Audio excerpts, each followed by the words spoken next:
வணக்கம். சோழவரம் அருகே 500 ஆண்டுகள் பழமை வாய்ந்த காளஹஸ்தீஸ்வரர் கோவிலில் மகா கும்பாபிஷேக விழா.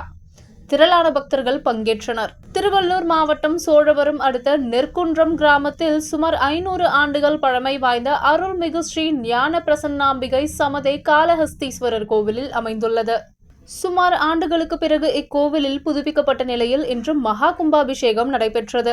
சிவாச்சாரியர்கள் தலைமையில் யாகசாலையில் 4 கால பூஜையுடன் தொடங்கப்பட்ட கும்பாபிஷேக விழாவில் வாஸ்து சாந்தி, காப்பு கட்டுதல், கணபதி ஹோமம், நவக்கிரக ஹோமம் உள்ளிட்ட பூஜைகள் நடந்தது. இதனைத் தொடர்ந்து மேலுத்தாளம் முழங்க சிவாச்சாரியர்கள் புனித நீர் அடங்கிய கலசங்களை சுமந்து கோவிலை சுற்றி வலம் வந்தனர். இதனைத் தொடர்ந்து கோவில் ராஜகோபுரத்தின் கலசத்திற்கு புண்ணிய நதிகளில் இருந்து கொண்டு வரப்பட்ட புனித நீர் ஊற்றப்பட்டு கும்பாபிஷேகம் நடத்தப்பட்டது. இதே நேரத்தில் விநாயகர், முருகர், அம்பாள், லட்சுமி நாராயண சுவாமி மீதும் புனித நீர் ஊற்றப்பட்டது.